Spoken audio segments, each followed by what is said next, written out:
जय हिंद साथियों, स्वागत है आप सभी का इस अगले वीडियो में। और आज की क्लास में हम लोग नया चैप्टर अगला वाला पढ़ना शुरू कर रहे हैं और उस चैप्टर का नाम है रक्त संबंध। और ये काफ़ी इंपॉर्टेंट चैप्टर है आपके यहाँ, क्योंकि आपके इसमें से लगभग 4-6 नंबर आपके इस चैप्टर से क्लियर होते हैं। और उसके पहले मैं बता दूं, हमारे कुछ साथी ये कमेंट कर रहे थे कि सर कल जो है मैथ का वीडियो नहीं आ पाया। हाँ, शाम को मैथ का वीडियो मैं इसलिए नहीं डाल पाया क्योंकि आपको पता है कि आप लोगों के ही बहुत सारे कमेंट इतने थे कि सर हम जीएस और हिंदी कैसे पढ़ें। तो हमने पहले उन दोनों पर वीडियो बनाया, उसके बाद जो है और आपको वो दोनों वीडियो मिल भी गए होंगे कि जीएस कैसे पढ़ना है और हिंदी किस तरीके से आप पढ़ाई करें, तो इसलिए वो नहीं हो पाया। और अब आज जो रीजनिंग का वीडियो है आपको इसका भी टाइम अब दोपहर में हमने कहा था, हो सकता है आप तक पहुंचने में 3-4 बज जाए। बहरहाल कोई बात नहीं, पढ़ते रहिए आप। हाँ, कोशिश ये रहेगी कि अगर आज टाइम मिल गया हमको तो हम आज ही जो मैथ वाला कल वीडियो नहीं बना पाए थे उसका आज डबल करके पढ़ा देंगे आपको, कोई दिक्कत नहीं। 2 वीडियो हो जाएगा, एक शाम को 6 के आसपास मिल जाएगा, दूसरा 9 बजे के आसपास मिल जाएगा आपको। आप बस पढ़ते रहिए। देखिए, जिम्मेदारी हमने जो ली है उससे मैं जानबूझ करके पीछे नहीं हटता हूँ। आप लोगों की भी लाइफ में ऐसा होता होगा, आप सोचते होंगे कि आज दोपहर में 2 बजे से पढ़ना है डेली, लेकिन कभी 2:30 हो जाता होगा, कभी 1 बजे पढ़ लेते होंगे। तो वही चीज़ हमारे साथ भी है, जो चीज़ें रहती हैं। चलिए देखिएगा, रक्त संबंध को कैसे हम लोगों को देखो बात कर लेते हैं। सबसे पहले इसमें सवाल कैसे आते हैं, देखिए एक तो सवाल आता है, प्रश्नों के प्रकार की बात करें तो तथ्यों पर आधारित। तथ्यों पर आधारित का मतलब यह है कि कह दिया जाता है जैसे ए बी का चाचा है, बी सी का भतीजा है, सी डी की माँ है, तो बताइए कि ए का डी से क्या रिश्ता है, इस तरीके से आता है। दूसरा ये आता है कि वार्तालाप पर। वार्तालाप का मतलब यह है कि किसी तस्वीर की ओर इशारा करते हुए सुधा ने कहा कि वह मेरी बहन की पुत्री की माँ है, तो बताइए कि सुधा का उस तस्वीर से क्या रिश्ता, तस्वीर में बनी हुई व्यक्ति से क्या रिश्ता है। तो और दूसरा ये कहता है कि किसी व्यक्ति की ओर इशारा करते हुए राम ने कहा कि वह मेरी माँ की इकलौती पुत्री की बेटी है, तो बताइए कि राम का उस लड़की से क्या रिश्ता है। तो ऐसे इस तरीके से सवाल पूछा जाता है आपसे। उसके बाद तीसरा वाला क्या होता है, गणितीय चिन्हों के माध्यम से। दरअसल सबसे जो आपका आसान मामला है वो ये वाला है, और ये वाला हम सीख लेंगे, ये वाला सीख लेंगे तो इसके आधार पर ये लग जाएगा और ये वाला लग जाएगा। दरअसल ये क्या है कि आपका ये सबसे ज़्यादा जो सवाल आपके पूछे जाएंगे वो यहाँ से पूछे जाते हैं, और यहीं से संभावना भी है आपके पेपर में आने की भी। तो देखिए, लेकिन हाँ, ऐसा नहीं है कि हम डायरेक्ट इसको पढ़ लें, इन दोनों को छोड़ दें, नहीं। सबसे पहले इसको पढ़ेंगे, इसके पहले भी कुछ महत्वपूर्ण बिंदु हैं जो हमें पता होनी चाहिए। पीढ़ी क्या होता है, रिलेशन हम ट्री कैसे बनाते हैं वो हम आपको अभी बताएंगे। गणितीय चिन्हों पर कैसे सवाल बनता है, गणितीय चिन्हों पर ऐसे सवाल बनेगा, सवाल में लिखा होगा कि a + b का मतलब है कि a b की माँ है, a b की माँ है, ऐसे लिखा होगा। और लिखा होगा a - b का अर्थ है कि a b की पुत्री है, ए बी की पुत्री है। और इसे 3-4 लाइन में लिखा होगा, फिर लिखा होगा इंटू वाला करके, फिर डिवाइड वाला लिखा होगा, फिर उसके बाद एक यहाँ पर दे देंगे P + Q - R + T - S। तो बताइए कि Q का S से क्या रिश्ता है। ऐसे ये सवालवा भैया ये जो लिखा होगा ना, ये वाला गणितीय चिन्हों वाला, ये सरवा ये बहुत कठिन नहीं है, लेकिन दिक्कत ये है कि इसमें टाइम लग जाता है हम लोगों को लगाने में। तो कम से कम हम समय में कैसे लगाएंगे वो भी हम लोग देखेंगे। और उसके साथ सवाल को जब चैप्टर को पढ़ने से पहले कि आखिरकार क्या क्या चीज़ें हमें पता होनी चाहिए, ताकि जब हम सवाल पर चलें तो हम हाँ उसका स्ट्रक्चर बना सकें, ठीक है ना, बना सकें। तो देखो, सबसे पहले क्या करना है हमको, देखिएगा, सबसे पहले तो हमको ये पता होना चाहिए कि पीढ़ी क्या होती है। पीढ़ी का मतलब होता है जनरेशन। आप लोग देखते हैं ना, जनरेशन कहते हैं ना कि हमारी जनरेशन में हम ये ऐसे आदमी हैं जो पुलिस की तैयारी कर रहे हैं, पुलिस की नौकरी मिली हमको ना, ऐसे कहते हैं। या कहते हैं कि देखिएगा 2 जनरेशन पीछे हमारे काका दादा जो है बहुत मतलब स्ट्रगल किए थे, काफ़ी मतलब गरीब थे, लेकिन अब देखिए वो हम लोग काफ़ी मेहनत किए तो अमीर हो गए। तो देखिएगा पीढ़ी में कौन कौन आता है, जैसे हमारी आपकी पीढ़ी में कौन कौन आएगा, और हमारी आपकी पीढ़ी आने का मतलब यह है कि जैसे हम लोगों की पीढ़ी में किसको हम आएंगे, हमारे भाई आएंगे, बहन आएंगी, पत्नी है ना, और इसके अलावा जैसे अगर मान लीजिए लड़कियां हैं तो उनके पति, तो जो चीज़ें होंगी वो मतलब उनमें से कौन, उसका पूरा एक मैं बताऊंगा अभी आपको। तो पीढ़ी, और दूसरी चीज़ रिलेशन ट्री। रिलेशन ट्री का मतलब ये है कि जैसे आपसे कोई बात कही जाएगी कि मान लीजिए ए बी का चाचा है, तो ए बी का अगर चाचा है तो आप उसको, ये तो आपको पता है, तो आपको पहली चीज़ तो आप देखिएगा, एक बात और बता दें, देखो आप जैसे हम आपको सवाल बोलेंगे तो आप क्या करेंगे कि आप उसको सोचना शुरू कर देंगे अपने में, अच्छा ए बी का चाचा है।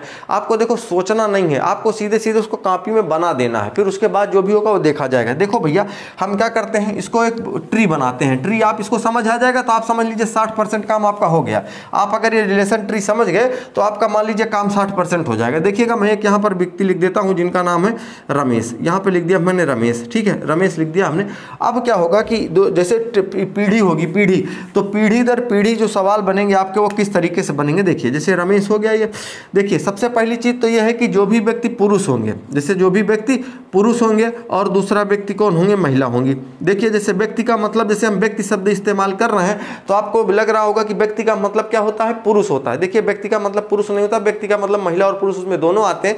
तो जब भी किसी भी पुरुष की बात की जाएगी, चूंकि नाम से ही, हमारे भारतीय समाज में नाम से ही बहुत सारे नाम ऐसे भी हैं जो जिसमें क्लियर नहीं हो पाता है कि महिला है कि पुरुष है, लेकिन अधिकतर नाम ऐसे हैं कि जिनसे ये कंफर्म हो जाता है कि महिला है कि पुरुष है। तो अगर आपको ये कंफर्म हो जाए कि वह व्यक्ति पुरुष है तो उसके बगल में आप प्लस का सिंबल लगा दीजिएगा, महिला है तो उसके बगल में माइनस का सिंबल लगा दीजिएगा, ठीक है। देखिए जैसे रमेश हो गया, सुरेश हो गया, सीता, गीता, इस तरीके का नाम ले लिया जाएगा तो हमें ये पता चल जाएगा कि ये कौन है, महिला है कि पुरुष है। लेकिन जैसे आपसे ये कहा जाएगा कि ए बी का चाचा है, ए बी का, जैसे अगर ए बी का चाचा है तो अब इसमें अगर जो व्यक्ति चाचा है वो तो पुरुष होगा, वो तो पुरुष होगा, लेकिन अब दूसरा वाला पुरुष है कि महिला ये कंफर्म नहीं होगा, वो अभी एग्जाम्पल के थ्रू मैं आपको बताऊंगा। देखो समझो आप बात, देखो जैसे रमेश है तो रमेश की पीढ़ी में कौन कौन आएगा, रमेश के जो भाई हैं वो आएंगे और रमेश की जो बहन है वो आएंगी, इन्हीं के पीढ़ी में आएंगी। अब देखो अगर रमेश के भाई हैं तो अगर इनके भाई हैं तो इनकी जो भाभी होंगी वो भी इन्हीं की पीढ़ी में आएंगी, इन्हीं की पीढ़ी में आएंगी। अब देखो अगर इनकी बहन है तो इनका जो बहनोई, क्या बोला जाता है, बहनोई बोला जाता है या जीजा बोला जाता है ना, बहनोई या जीजा बोला जाता है। देखो अब अच्छा एक चीज़ और है, अगर जैसे रमेश का मान लीजिए कोई व्यक्ति है जो भाई है, तो ये बताइए कि रमेश भी तो उसके भाई होंगे ना। अब अगर रमेश की कोई एक बहन है, समझिएगा रमेश की कोई एक बहन है तो बहन अगर ये इनकी बहन, इनका नाम हमने नहीं लिखा है यहाँ पे क्योंकि नाम हम लिखेंगे तो फिर आप ये कंफ्यूज हो जाएंगे। आपको मैं केवल रिश्ता बताना चाह रहा हूँ, अभी नाम जब आएगा तो उसको मैं बना करके बताऊँगा। ये जब रमेश है, रमेश की कोई बहन है तो अगर ये तो इनकी बहन है लेकिन ये इनके कौन हो जाएंगे, भाई हो जाएंगे। अब देखिएगा ये बहन है तो बहन के जो पति हैं इनकी रमेश के कौन होंगे, बहनों ही होंगे। तो लेकिन ये जो रमेश है इनके बहन के जो पति हैं इनके ये कौन होंगे, ये कौन होंगे, ये जीजा है तो ये क्या हो जाएंगे, साला हो जाएगा। अब देखो भैया अगर जैसे रमेश है तो रमेश की पत्नी होंगी, रमेश की पत्नी, तो रमेश की जो पत्नी होंगी तो रमेश उनके कौन होंगे, पति होंगे। अब देखो पत्नी है तो पत्नी की जो बहन होंगी, पत्नी की भी तो बहन होंगी और पत्नी के कौन होंगे, भाई भी होंगे, पत्नी के कौन होंगे, भाई होंगे। अब जरा समझो रमेश की पत्नी, देखिए ये सब एक ही पीढ़ी के अंतर्गत हैं, आपको यही चीज़ सिखा रहा हूँ। अभी इसके ऊपर भी चलूंगा, इसके नीचे भी आऊँगा, आप परेशान मत होइएगा। देखिए रमेश की पत्नी और पत्नी की जो बहन, पत्नी, अब देखिए पत्नी की जो बहन है वो उनसे रमेश का क्या रिश्ता रहेगा, कौन होंगी, ये साली। अब अगर ये साली हैं तो ये इनके कौन होंगे, जीजा होंगे, क्योंकि दोनों तरफ से रिश्ता पता होना चाहिए ना। जैसे हम मान लीजिए अपने पिताजी के पुत्र हैं, हम अपने पिताजी के पुत्र हैं तो हमारे पिताजी हमारे क्या हैं, पिता हैं, तो ये दोनों होना चाहिए ना। तो अब जैसे अगर पता चले ये इनकी पत्नी की जो बहन है रमेश की कौन लगेंगी, साली, तो इनकी, अब अगर इस तरीके से पूछा जाए इनकी बहन के ये पति हैं तो इसका मतलब ये कौन होंगे, इनके जीजा होंगे। अब जरा देखो तो अगर ये देखा जाए तो इनकी पत्नी का जो भाई है वो इनका कौन होगा, साला होगा, और ये इनके कौन होंगे, जीजा होंगे, क्योंकि दोनों तरफ से रिश्ता चलेगा। जैसा पूछा जाएगा सवाल में उसे करेंगे। अब अगर हम इसके एक बात और, जैसे ये भाई और बहन तो है ही हैं, लेकिन अगर भाई बहन सगे हैं तब भी, और अगर चाचा, दादा या मौसी, बुआ, फूफा के भी लड़के हैं या लड़कियां तब भी वो तो हमारे बहन भाई ही होते हैं ना। तो अभी उसमें आएगा कि जैसे चाचा होंगे तो जैसे अब एक पीढ़ी ऊपर चलते हैं, तो एक पीढ़ी ऊपर चलेंगे तो कौन कौन मिलेगा, माता और पिता मिलेंगे, माता और पिता मिलेंगे। तो माता की तरफ से एक रिश्ता चलता है, एक पिता की तरफ से चलता है। अब जैसे आपको पता है कि ये माता है तो इनके कौन होंगे, पुत्र होंगे। अच्छा इसी जगह पे कोई ना कोई लड़की भी हो सकती है, पुत्री भी हो सकती है, तो पुत्र ये माता और ये पिता तो इनकी ये पुत्री। तो इस तरीके से अब जैसे ये इनके भाई हैं तो ये इनकी कौन हो जाती, बहन हो जाती। आप इसको भी मतलब समझेंगे। अब देखो पिता की तरफ से जो रिश्ता चलेगा उसमें कौन कौन मिलेंगे, चाचा मिलेंगे और कौन मिलेगा, बुआ मिलेंगी। कौन मिलेगा, बुआ। थोड़ा दूर इसलिए लिख दिया हूँ, देखो चाचा है तो चाचा की अगर शादी होगी तो कौन होंगे, चाची होंगी, और बुआ है तो बुआ की शादी होगी तो किससे, फूफा होंगे, है ना। अब देखो अगर ये इनके चाचा हैं तो चाचा का ये कौन होगा, भतीजा है, और भतीजा ये बुआ है तो बुआ का ये कौन है, भतीजा हो जाएगा। ठीक है। अब देखिए मम्मी की तरफ से एक रिश्ता चलता है, कौन कौन, एक मामा का चलता है और मामा होंगे, दूसरा कौन होगा, दूसरा होगा कौन, मौसी होंगी। तो देखो मामा है तो मामी भी होंगी, है ना, मामी भी होंगी, मामी मौसी हैं तो मौसा भी होंगे, है ना, मौसा। अब जरा समझो, अगर रमेश के ये मामा हैं तो ये इनके कौन होंगे, भांजे होंगे, मामी हैं तो मामी के कौन होंगे, भांजे होंगे। अभी आगे बताऊंगा कैसे समझेंगे कि सवाल में क्या बताना होता है। ये मौसी हैं तो मौसी से जो रिश्ता होता है वो पुत्र का होता है, ये चीज आप ध्यान रखेंगे। अब मम्मी की जो बहन होती है ये मौसी है तो मौसी के कौन होंगे, पुत्र होंगे, ठीक है। अब देखो इसके और अच्छा, मान लीजिए चाचा चाची का कोई पुत्र पुत्री होगा तो ये रमेश के भाई बहन की श्रेणी में आएगा ना। तो अब अगर ये इनके चचेरे भाई हैं, मान लीजिए यहाँ चाचा का कोई पुत्र है और वो जो है रमेश का चचेरा भाई है तो उसका भी रमेश कौन होगा, चचेरा भाई ही तो होगा। अब जरा और समझो, देखो माता के रिश्ते से अगर एक पीढ़ी और ऊपर चलते हैं तो कौन मिलेगा, नाना मिलेंगे, और कौन मिलेगा, नानी मिलेंगे। पिता के रिश्ते से एक ऊपर और चलते हैं, तीसरी पीढ़ी है ये, ठीक है। तो यहाँ कौन मिलेगा, दादा मिलेंगे, और कौन मिलेगा, दादी मिलेंगी। अब देखो ये जो होंगे नाना और नानी, रमेश के ये कौन हो गए, नाम यहाँ नहीं लिखा हूँ लेकिन आप ऐसे समझिए कि कोई दो व्यक्ति हैं नाना नानी, तो इनके ये नाना नानी, लेकिन इनके ये जो होंगे ये नाती होंगे। नाती और पौत्र दो शब्द यूज किया जाता है, पौत्र या पौत्री, नाती और नातिन। देखिएगा नाना नानी से जो रिश्ता होता है वो नाती और नातिन का होता है, नाती और नातिन का होता है। ये तो इनके नाना नानी है, लेकिन ये नाना नानी के कौन है, नाती होंगे। अगर लड़का है तो नाती, लड़की होगी तो नातिन, ठीक है। और जो दादा दादी से होता है, दादा दादी से उसको क्या बोलते हैं, पौत्र और पौत्री बोलते हैं, पौत्र और पौत्री। देखिएगा शादी ब्याह के कार्डवा भैया लिखा होता है पौत्र पौत्री ना, लिखा होता है ना। तो अब देखिए ये पौत्र मतलब रमेश के अगर ये कोई दादा है तो दादा के कौन होंगे, पौत्र और पौत्री। हाँ, गांव घर की भाषा में अलग बात है कि दादा दादी भी इनको नाती ही कह देते हैं, कोई दिक्कत नहीं। देखिए ये हो गया। अब आप ये कहेंगे कि सर जी ऐसा करो एक पीढ़ी और ऊपर लेके चलो। देखो सवाल जहां तक आए भैया वहीं तक चलो, काहे लिए 4 पीढ़ी ऊपर, हाँ ठीक। देखो अब बात करते हैं रमेश के और नीचे हम आ जाते हैं। देखिएगा सवाल आपके यहाँ जो पूछा जाता है वो 3 पीढ़ी तक पूछा जाता है। 3 पीढ़ी अब कहाँ से कहाँ हो सकती है, ऐसा भी हो सकता है यहाँ से शुरू होकर के यहाँ तक चली जाए, या ऐसा हो सकता है यहाँ से शुरू होकर के 1-2 पीढ़ी नीचे चली जाए। जैसे रमेश का जो होगा अगली पीढ़ी कौन होगी, पुत्र होंगे, और कौन होंगी, पुत्री होंगी, पुत्र और पुत्री। अगर देखिए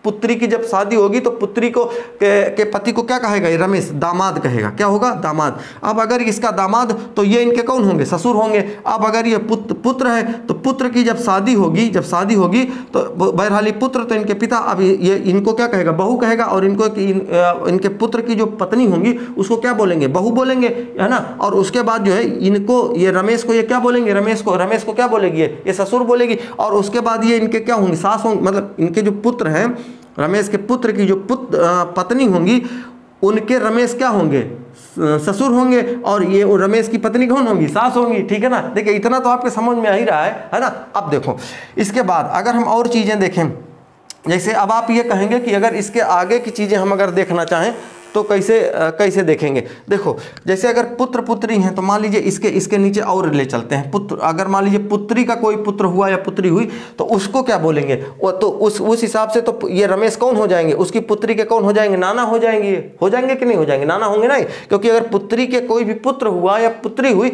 तो रमेश कौन होंगे, नाना होंगे। और रमेश के फिर ये कौन हो जाएगा, नाती और नातिन हो जाएंगे। अब देखिए ये अगर इनका रमेश का कोई पुत्र है और पुत्र की अगर मान लीजिए कोई पुत्री या पुत्र हुआ तो उसके बाद रमेश कौन हो जाएंगे, दादा हो जाएंगे, उनकी पत्नी दादी हो जाएंगी। और उसके बाद ये कौन हो जाएगा, पौत्र और पौत्री हो जाएंगे। तो अब जरा आप समझो, कहीं तो आप ये कह सकते हो कि सर जी ऐसा हो जाए कि यहां से मान लीजिए कोई व्यक्ति है, इनका रिश्ता यहां से पूछ ले। तो देखिए यहां से यहां का नहीं पूछेगा। देखिए सवालवा जो आता है ना भैया आपके यहाँ, मान लीजिए यहां से कोई रिश्ता अगर उठाएगा ना तो इस वाली में पूछ लेगा। इस वाले में जैसे ये है कि मान लीजिए यहाँ पर कोई व्यक्ति है, इनका रिश्ता इनसे पूछेगा, इनका रिश्ता यहाँ पूछेगा। मतलब 3 ही पीढ़ी में जाएगा, नहीं यहाँ नहीं जाएगा। 3 पीढ़ी का मतलब यहाँ चला जाएगा, यहाँ से यहाँ इनका पूछ ले जाएगा। अब लेकिन मान लीजिए यहाँ तक है, अगर मान लीजिए रमेश का कोई पुत्र है तो रमेश के पुत्र का रिश्ता कहाँ तक इनमें जा सकता है। तो देखिएगा एक पीढ़ी तो इनकी ये स्वयं की हो गई, इसके ऊपर दूसरी पीढ़ी, इसके ऊपर तीसरी। तो मतलब 3 पीढ़ी तक का ही रिश्ता आपके पेपर में पूछा जाता है। ऐसा नहीं कि 4 पीढ़ी 5 पीढ़ी का पूछ लिया जाएगा। और एक बात और बता दूं आपको, मान लीजिए जैसे नाना नानी है, नाना नानी के ऊपर वाला पूछ लिया जाए, नाना नानी के ऊपर, तो पर नाना और पर नानी होता है। उसका क्या होता है, पर नाना और पर नानी होता है, ठीक है ना। क्योंकि अब आप देखिएगा जैसे हम गाँव में है तो जैसे नाती तक तो ठीक है, नाती के बाद पनाती छनाती पता नहीं क्या क्या लोग बोलते रहते ना, तो वो मतलब रीजनिंग के जो शब्द हैं उनमें वो सवाल मतलब व्यवस्थित हो नहीं पाता सटीक, तो इसलिए क्या होता है कि तीन ही रिश्तों में, तीन ही पीढ़ियों में रिश्ता बनता है और वहीं से सवाल पूछा जाता है। ठीक, अब देखिए हम लोग क्या करते हैं कि ये जो हमने चीज़ें लिखी हैं, अब इनमें से जैसे आपसे कुछ बातें मैं पूछूंगा। देखो जैसे बात ये है कि मान लीजिए कि रमेश के ये बुआ फूफा हैं, रमेश के कौन है एक व्यक्ति, ये दो हैं, इधर बुआ फूफा हैं, ये रमेश के, किसके हैं, रमेश के बुआ फूफा।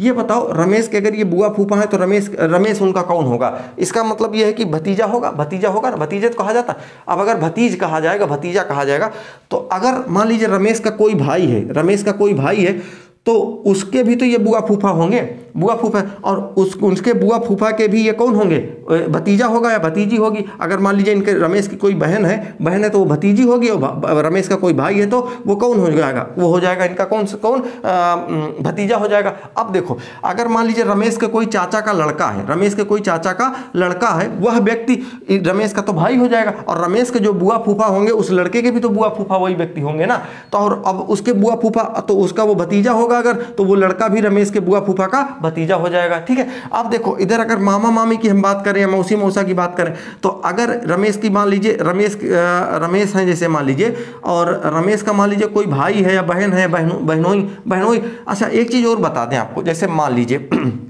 देखिए रमेश हैं, रमेश के ये माता पिता हो गए, अब माता पिता जैसे मामा मामी हो गए, मामा मामी ये तो इनके कौन हो जाएंगे, भांजा और भांजी हो जाएंगे, क्योंकि ये भांजा हो जाएगा और इनकी जो बहन होगी रमेश के वो भांजी हो जाएगी। आपके मन में ये सवाल आ रहा होगा कि सर अगर मान लीजिए इनके बहनों इसका पूछ लिया जाए कि ये तो भांजी हो जाएगी, रमेश की जो बहन होगी इनके मामा की कौन हो जाएगी, भांजी हो जाएगी, लेकिन अगर इनके जो मतलब इनके पति होंगे इनको क्या कहा जाएगा, तो इनके पति को आपको मैं सीधे सीधे बता दूँ, चूंकि एक प्रकार से ये पुत्री ही तो होती हैं और इसको भी क्या कह दिया जाएगा, दामाद कहा जाएगा। ठीक है ना, तो आप कुछ सवालों ही कुछ चीजें सीखेंगे। जैसे एक बात और बता दें आपको, जैसे हम लोग देखते हैं कि गांव में जो होता है कि बड़े पापा का नाम आपने सुना होगा, तो बड़े पापा ऑप्शन में नहीं मिलता है। यहाँ कैसे होगा कि देखिएगा सवाल में आपको बड़े पापा, जैसे गांव में बड़े पापा दो लोगों को कहा जाता है, एक तो जैसे मान लीजिए कि हमारे पिताजी हैं, पिताजी के जो पिताजी हैं उनको बड़े पापा कुछ लोग कहते हैं, बड़े पापा उनको कहते हैं, और कुछ लोग क्या करते हैं जो पिताजी के बड़े भाई हैं, पिताजी के जो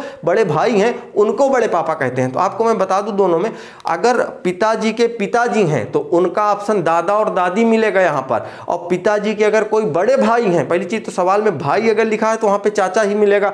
अगर मान लीजिए सवाल में ये बात मेंशन की गई है कि बड़े भाई हैं तो वहां पर ताऊ मिलेगा। क्या मिलेगा, ताऊ और ताई। इसका मतलब ये है कि ये नहीं कि वहां बड़े पापा और बड़ी मम्मी वहां ढूंढने लगो ऑप्शन में कि सर जी था ही नहीं वहां, तो ये चीज भी रिश्ता भी आपको आना जरूरी है। अब हम क्या करते हैं, आते हैं सवाल पे, हम लिखते हैं 4-5 सवाल, उसके बाद फिर हम आपको बताते हैं कि इसको कैसे लगाना है और हिस्ट्री के आधार पर कैसे बनाना है। देखिएगा, ठीक है, लिखते हैं सवाल फिर आपको मैं बताता हूं। हाँ देखिए,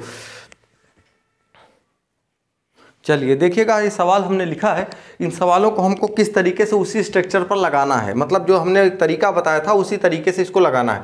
देखिएगा, जैसे सवाल ये कह रहा है कि बी की माता ए है, तो इसका मतलब यह है कि अगर जो बी है उसकी माता कौन है, ए, और आपको पता है जो माता है वो एक पीढ़ी ऊपर, तो बी की माता कौन है, ए है। अब देखिएगा अगर बी की माता ए है तो इसका मतलब यह है कि ए क्या होगी, एक महिला होगी। लेकिन हाँ, यहाँ से ये बात कंफर्म नहीं है कि जो बी है वो उसका पुत्र, क्योंकि ये तो माता है, ये तो सही है, लेकिन बी जो है उसका जो है पुत्र है कि पुत्री है, ये कंफर्म नहीं है, वो आगे सवाल से ही होगा, कंफर्म देखते हैं। ए का बेटा सी है, ए का बेटा सी है, तो आप देखो इसका मतलब यह है कि जो ए है, ए का बेटा कौन है, सी है। तो देखो जो बी है वो हो सकता है कि बेटा हो या बेटी हो, लेकिन हाँ कहीं ना कहीं जो सी है, अगर सी किसका बेटा है, ए का, तो इसका मतलब यह है कि वो बी की ही पीढ़ी में आएगा, बी की ही पीढ़ी में आएगा। ऐसा जरूरी नहीं है कि सी को आप इसके पास है, क्योंकि इसी पीढ़ी में होना चाहिए। और अगर थोड़ी देर बाद ये बात क्लियर हो जाती है कि जो ए बी है वो ए का मतलब बेटा है कि बेटी है, तो ये आपस में जाहिर सी बात है इनका रिलेशन बनेगा कि हाँ ये भाई बहन है कि बहन बहन है या भाई भाई है, तो जो भी क्लियर होगा उसके आधार पर तीसरे का भी रिश्ता क्लियर हो जाएगा। ठीक, देखिए आगे कह रहा है ई का भाई डी है, ई का भाई कौन है, डी है। तो देख लेते हैं इस ई, यहाँ पे ये नहीं बताया गया, ई का जो भाई है वो कौन है, ई का भाई कौन है, डी। ई का भाई डी है, ये चीज़ तो कंफर्म है, लेकिन जो जैसे ई का भाई डी है ये कंफर्म है, लेकिन जो ई है वो डी का भाई है कि बहन है ये कंफर्म नहीं है। क्यों, क्योंकि देखिएगा डी के बारे में तो बताया गया कि ई का भाई डी है, जैसे तो ये चीज़ तो हम कंफर्म कर दे रहे हैं। आगे देखिएगा, बी की बेटी ई है, बी की बेटी कौन है, बी की जो बेटी है वो कौन है, ई है। तो अब देखो जो बी है इनकी बेटी कौन है, ई, बी की बेटी कौन है ई, और ई का जो भाई था वो कौन था डी था, ई का भाई कौन था डी था। अब देखो बी की जो बेटी है वो कौन है ई। अब यहाँ से हमने क्या करा, हमने यहाँ से जो क्या करा, हमने एक चीज़ यहाँ से ये बनाई, ये चीज़ कंफर्म करा क्योंकि ये बेटी है, यहाँ पर पहले क्लियर नहीं था लेकिन बाद में बताया कि बी की बेटी ई है तो ई कंफर्म हो गया कि महिला है। और उसके बाद अगर ये जो डी है इनके भाई हैं तो ये इनकी कौन है बहन है। सवाल क्या पूछा गया है, तो डी की दादी कौन है, डी की दादी कौन है। तो देखो भैया डी की दादी होती कौन है, दादी किसको कहा जाता है, दादी ये कहा जाता है पिताजी जो होते हैं, पिताजी की माताजी को। अब देखो इनकी जो अब यहाँ से अगर हम बात करें तो अगर जो डी की बेटी ई थी और ये दोनों अगर भाई बहन है तो इसका मतलब ये है कि जो बी हैं बी, हाँ इस सवाल में ये क्लियर नहीं है, इस सवाल में ये क्लियर नहीं है और ऑप्शन में भी जैसे कि वो तो ऑप्शन से ही फिर क्लियर होगा। देखो ये चीज़ क्लियर नहीं है लेकिन हाँ इसका मतलब जो डी के पिता हैं बी होंगे या ऐसा भी हो सकता है कि हाँ माता भी हो सकती है बी। लेकिन आपको ये बात मैं बता दूं कि जो डी है डी की वो अगर चूंकि ऑप्शन हमने लिखा नहीं है, नहीं तो वहां से मैं क्लियर कर देता कि हाँ क्या सही होता। तो अब देखो इस बात की संभावना ये है कि डी की अगर ये मान लीजिए माता हो गई, माता क्या पूछा डी की दादी कौन, अगर ये माता हुई बी जो है अगर माता होती हैं तो फिर ए कौन हो जाएंगी, नानी हो जाएंगी। क्यों, क्योंकि ये तो मम्मी की मम्मी है ना, और मम्मी की मम्मी को क्या कहा जाता है, नानी कहा जाता है। और अगर जो बी है, बी कौन है, अगर मान लीजिए पिता है तो पिताजी की जो मम्मी होंगी उसको फिर क्या कहा जाता है, दादी कहा जाता है। ठीक है, तो ऑप्शन में ऐसा कुछ दिया होगा या कि वो तो हमने लिखा नहीं है। ठीक है, चलिए अगला सवाल देखते हैं। देखो अगला ये है कि बी डी की माँ है, बी कौन है, डी की माँ है, बी माँ है, किसकी माँ है, डी की, तो ऐसे बना लेता हूँ है ना। और सी डी का भाई है, सी कौन है, डी का भाई है, सी भाई है, किसका भाई है, डी का। अब सी भाई हो गया डी का, लेकिन डी के बारे में अभी तक नहीं पता है। एच ई की बेटी है, एच कौन है, ई की बेटी, तो ई की जो बेटी है वो कौन है, कौन है, एच बेटी है। आगे लिखा है जबकि डी ई की पत्नी है, जो डी है डी पत्नी है, किसकी पत्नी है, ई की।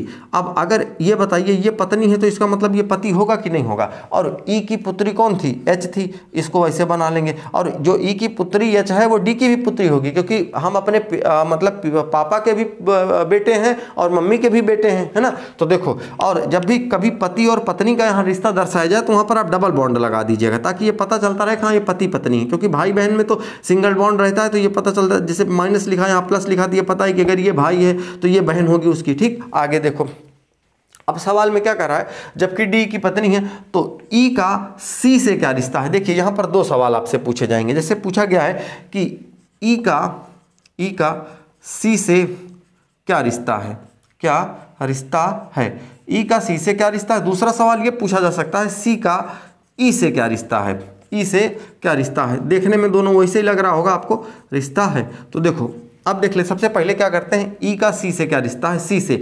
तो देखिएगा जहां पर भी से शब्द लगा होगा, जहां पर भी से, दरअसल आपको ये अब अक्षर ही आप कह सकते हैं इसको, जहां पर ये से लगा होगा, ये चीज देखना है कि वह व्यक्ति दूसरे वाले व्यक्ति को क्या कहेगा, वह व्यक्ति दूसरे वाले व्यक्ति को क्या कह करके बुलाएगा। तो जो सी है, सी जो है वो ई को क्या कहेगा रिश्ते में। देखिएगा हमारे यहाँ क्या होता है, कहने में जब बात आती है तो हमसे जब व्यक्ति छोटा होता है, जब छोटा होता है तो उसका हम नाम लेते हैं, और जब बड़ा होता है तो उसके पद से उसको बुलाते हैं। बड़े होने पर उसके पद से चाचा दादा बुआ फूफा बुलाते हैं, छोटा है हमसे तो कोई नाम लेकर के, लेकिन रिश्ता यहां पूछा जा रहा है। तो अगर रिश्ते में बुलाएगा तो क्या होना चाहिए, जैसे सी पहले पूछा है ई का सी से क्या रिश्ता है, सी से, तो सी जो है इनको क्या कहेगा। तो आप ये देखिए ये सी की कौन है, डी बहन है, और बहन के कौन है, पति हैं। तो बहन के जो पति होते हैं, बहन के पति होते हैं, उनको क्या कहा जाता है, या तो बहनोई कहा जाता है या तो जीजा कहा जाता है। तो इस वाले का आंसर आपका क्या आ जाएगा, अगर जीजा या बहनोई।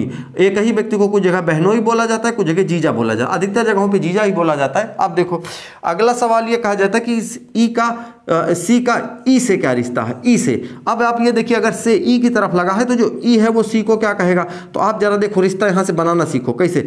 जैसे ई की कौन है, ये डी पत्नी है, और पत्नी के कौन है, भाई है। पत्नी के भाई को क्या कहा जाता है, क्या कहा जाता है, साला कहा जाता है। क्या कहा जाता है, साला। तो इसका आंसर क्या हो जाएगा, साला।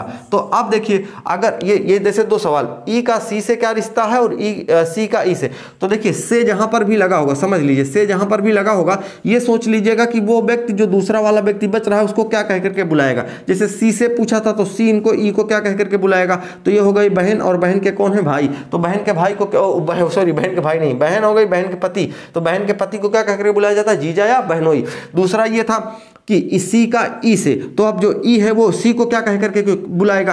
तो देखिए ये इनकी हो गई पत्नी, पत्नी के कौन है भाई, पत्नी के भाई को क्या कहा जाता है, साला कहा जाता है। ये हो जाएगा आपका आंसर। दूसरा, इसी में एक लाइन और मैं बता देता हूं आपको, कभी कभी ऐसे पूछ लेता है ई और सी आपस में कैसे संबंधित हैं, आपस में कैसे संबंधित हैं।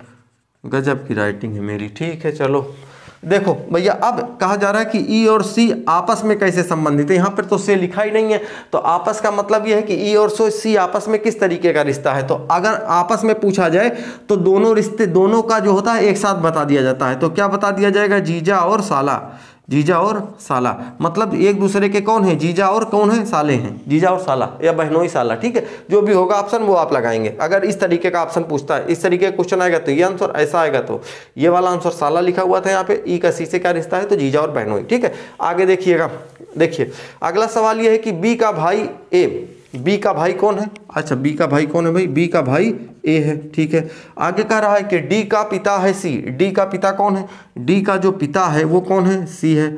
आगे देख लीजिए, बी की माता ई है, बी की जो माता है, बी की मम्मी कौन है, बी की माता ई है, ई है। अब ई है तो यहाँ माइनस लगा देता हूँ, ठीक है। ए और डी भाई हैं, ए और डी कौन है आपस में, ए और डी आपस में कौन है, भाई हैं, ए और डी। तो डी को हटा देता हूँ, डी के बाप कौन थे, पिता कौन था, सी था। ये हो गया प्लस, है ना। अब देखो, अब आप यहाँ से समझने की कोशिश करो। देखो आगे कह रहा है ई का सी से रिश्ता क्या है। देखो अगर आप इसको समझो कि इसको हम ला के जोड़ कैसे दिए, देखो आप समझो बात को। बी का भाई कौन है, ए है, बी का भाई कौन था, ए था, बी का भाई ए था, हमने इसको बनाया और भाई भाई होते हैं, भाई बहन तो साथ में, तो एक उसी पीढ़ी में हमने प्लस का सिंबल लगा दिया। आगे डी का पिता है सी, यानी कि जो डी है उसका पिता कौन है, सी है। अब देखिए यहाँ से कभी इसका कोई रिश्ता नहीं, ये अपना अलग बना है, वो अलग बना है। आगे देखिए, बी की माता ई है, बी है, इनकी माता कौन है, ई है। आगे क्या कर, ए और डी भाई हैं, ए और डी अगर आपस में भाई हैं तो अगर ए की इनकी बी की माता ई हैं तो ए की भी माता ई होंगी, और ए और डी अगर भाई हैं तो डी की माता भी कौन होंगी, ई होंगी। और अगर डी के पिता सी हैं तो ए के पिता भी सी होंगे और बी के पिता भी सी। हाँ, ये बात कंफर्म नहीं है कि जो बी है वो ए की बहन है कि भाई है, ये कंफर्म नहीं है। अच्छा ये कंफर्म नहीं तो ये भी कंफर्म नहीं होगा कि ई की ये पुत्री है कि पुत्र है, ये भी कंफर्म नहीं होगा। लेकिन हाँ ये चीज़ क्लियर है कि ये इनकी माता है, ये इनके पिता हैं, तो इसका मतलब ये दोनों आपस में कौन होंगे, पति और पत्नी होंगे। सवाल क्या पूछा गया है, ई का सी से, तो यानी कि जो सी हैं ये इनको क्या कहेंगी, सी इनको क्या कहेंगी, तो इनको क्या कहेंगी, सी हैं। अब देखिए सी से, तो ये अगर देखा जाए तो ये जो मतलब ई का सी से, तो ये इनकी जो सी हैं वो कौन है, पति हैं। तो ये अगर इनकी पत्नी है तो ये अपनी पत्नी को क्या कहेंगे, पत्नी है तो कहेंगे ना, हाँ पत्नी कहते हैं ना, देवी जी क्या बोलते हैं, वो अलग डायलॉग रहता है ना। चलिए ठीक है, आगे देखिएगा। तो अब ये हो जाएगा आंसर इसका पत्नी। अगला सवाल मैं कुछ और लिख लेता हूँ फिर बताता हूँ आपको, है ना। चलिए देखिएगा, कुछ सवाल हमने लिखे हैं फिर से। देखिए इसको किस तरीके से लगाना होगा हम लोगों को। जैसे सबसे पहला सवाल ये है कि ए बी का भाई हो, ए किसका भाई है, बी का, ए भाई है किसका भाई है, बी का, ए बी का भाई हो, सी ए की मौसी हो, ए की कौन हो, मौसी, मौसी कौन होती है, यानी कि मम्मी, और मम्मी की जो बहन है वो कौन है, सी। अब सी मौसी है किसकी, ए की। हमने कैसे सी को बनाया, ए की ऊपर माँ, मम्मी, और उनकी बहन कौन होंगी, मौसी। अब देखिए इनकी मम्मी माँ का नाम तो क्लियर नहीं है तो ऐसे लिखित बना देता हूँ। आगे देखिएगा, डी सी का पिता है, डी कौन है, सी का पिता, सी का पिता यानी कौन है, डी पिता है, किसका पिता है, सी का, डी सी का पिता हो। बी डी की नातिन हो, बी कौन है, डी की नातिन। अब देखो बी जो है नातिन है, किसकी नातिन है, डी की, ठीक है। अच्छा डी की नातिन होने का क्या मतलब है, मतलब ये है कि नातिन किसको कहा जाता है, नातिन कहा जाता है कि पुत्री के पुत्री को, पुत्र। अगर देखिए यहाँ पे जैसे डी हैं तो इनकी पुत्री ये हैं, तो इनकी पुत्री जो एक ही मम्मी होंगी वो भी तो होंगी, क्योंकि तभी तो ये दोनों बहन होंगी, और बहन है चूंकि ये इनकी बहन होंगी तभी तो ये मौसी होंगी ना। तो अब देखो, अब ये अगर पुत्री है तो इसका मतलब ये कि डी की पुत्री, यहाँ पर कोई ना कोई नाम नहीं दिया गया है, लेकिन हाँ उनकी पुत्री कौन होंगी, बी होंगी। आगे क्या कह रहा है, नातिन हो तो बी का एफ से क्या रिश्ता है, बी का एफ से क्या रिश्ता है, एफ तो मैंने कहीं लिखा ही नहीं, अरे गड़बड़ हो गया। एक मिनट मैं देखता हूँ, जस्ट मिनट। चलिए यहाँ पे देखिएगा, एक चीज़ हमने छोड़ दिया था लिखने के लिए, इसीलिए गड़बड़ हो गया। ये कह रहा है कि बी का एफ से क्या रिश्ता है, जो ए का पुत्र है, जो ए का पुत्र है, ए का पुत्र है। अब अर्थात कहने का मतलब ये है कि बी का एफ से क्या रिश्ता है, तो एफ तो था नहीं, आगे क्या कह रहा है, जो ए का पुत्र है, यानी एक जो एफ है वो कौन है, ए का पुत्र है। ए का पुत्र कौन है, एफ है। तो अब ये सवाल बनना है आपका कि बी का एफ से क्या रिश्ता है, यानी कि बी का एफ से, तो यानी कि जो से कहाँ लगा हुआ है, एफ पे लगा हुआ है, तो एफ जो है बी को क्या कहेगा। तो अब आप मुझे बताओ, ये इनके हो गए पिता और ये पिता की कौन हो गई, ये बहन। पिता की बहन को क्या कहा जाता है, बुआ कहा जाता है। क्या कहा जाता है, बुआ कहा जाता है। यही हमारा आंसर हो जाएगा। ठीक है, अगला देखिएगा, राजीव अतुल का भाई है। राजीव कौन है, अतुल का भाई है। लिख रहा हूँ, राजीव किसका भाई है, अतुल का भाई है राजीव। ठीक है, और सोनिया सुनील की बहन है। सोनिया कौन है, लिखता हूँ यहाँ पे, सोनिया इधर लिख लेता हूँ। सोनिया कौन है भाई, सुनील की बहन है। सुनील की बहन है। अतुल सोनिया का पुत्र है। अतुल जो है वो कौन है, सोनिया का पुत्र है। तो अगर ये सोनिया का पुत्र है तो सोनिया किसकी बहन थी, सुनील की। और सुनील, तो इसका मतलब ये है कि इधर लिख लेता हूँ सुनील को मैं, सुनील इनकी बहन हो गई। ठीक है, चलो सुनील की बहन है। अतुल सोनिया का पुत्र है। हाँ ठीक है, अतुल सोनिया का पुत्र हो गया। और उसके बाद ये एक बात ये कही, सुनील की सोनिया जो है सुनील की बहन भी है। ठीक है, तो यह बताइए कि पुत्र है, तो यह बताइए कि राजीव का सोनिया से क्या रिश्ता है, यानी कि राजीव का सोनिया से। तो सोनिया से का मतलब ये हो गया कि सोनिया इनको क्या कहेगी, तो ये बताओ, ये इनके पुत्र हो गए और पुत्र के ये कौन है, भाई हैं। तो इसका भी आंसर क्या आ जाएगा, आपका पुत्र हो जाएगा। ठीक है, क्लियर बात। आगे देखिए, ए और बी भाई हैं, सी और डी बहनें हैं। ए और बी कौन है, भाई हैं। तो देखिएगा, ए और, इसमें ये नहीं बोला है कि ए बी का भाई है, ए और बी भाई हैं, यानी कि ए और बी दोनों आपस में भाई हैं। सी और डी बहनें हैं, यानी सी और डी आपस में क्या हैं, दोनों बहनें हैं। ए का पुत्र डी का भाई है, यानी कि जो भी ए का पुत्र होगा, ए का जो पुत्र है उसका नाम नहीं बताया इन्होंने, ए का पुत्र जो है वो किसका भाई है, डी का भाई है। तो यानी इसका मतलब ये है कि अगर ए का जो पुत्र होगा वो डी का अगर भाई होगा तो इसका मतलब डी उसकी बहन है। और अगर डी बहन है तो डी और सी दोनों ही उसकी बहन होंगी, क्योंकि ये दोनों आपस में बहनें थी। तो बी का सी से क्या संबंध है, यानी कि जो बी है, बी का सी से, तो सी जो है वो बी को क्या कहेगी। तो आप ये बताओ, सी इनको क्या कहेगी, ये हो गए इनके कौन, पिता हो गए। कौन हो गए, पिता। पिता क्यों, क्योंकि जो ए का पुत्र है वो कौन है, डी का भाई है। तो और डी और सी अगर बहनें हैं तो सी का भी तो भाई ये व्यक्ति होगा, और अगर सी का भाई ये व्यक्ति होगा तो इनके पिता अगर ए हैं तो सी के भी पिता ये होंगे। और पिता के ये कौन है, बी कौन है, भाई हैं। पिता के भाई को क्या कहा जाता है, चाचा कहा जाता है। यही हो जाएगा आंसर। ठीक, चलिए ठीक है, देखिएगा ये जो पहला वाला टाइप था और सवाल लगाने का जो तरीका था वो हम लोगों ने सीख लिया है। अब इसके अलावा जो दो टाइप बचे हैं उसको हम लोग अगले वीडियो में चर्चा कर लेंगे। और हाँ, अभी आप लोग इस चैप्टर के जो सवाल है उसको प्रैक्टिस करने की कोशिश मत करिएगा, अन्य चीज़ें आप पढ़िए। उसका कारण ये है क्योंकि अभी इसमें हमने बहुत सारी चीज़ें, क्योंकि जब वो अगला वाला टाइप पढ़ाऊँगा तभी बताऊँगा उसको, तो वो चीज़ें हम बताएंगे आपको। और उसके बाद फिर आप जब वीडियो अगला वाला पार्ट कंप्लीट हो जाएगा, पूरा चैप्टर उसमें कंप्लीट कर देंगे, तब आप जाकर के फिर इसके बाद वाला पढ़िएगा। ठीक है, चलिए ठीक है, फिर पढ़ते रहिए। बाकी हाँ, बाकी इसके बाद आप लोगों को मैथ का भी वीडियो जल्दी ही मिलता है अभी थोड़ी देर में। ठीक, ओके, थैंक यू।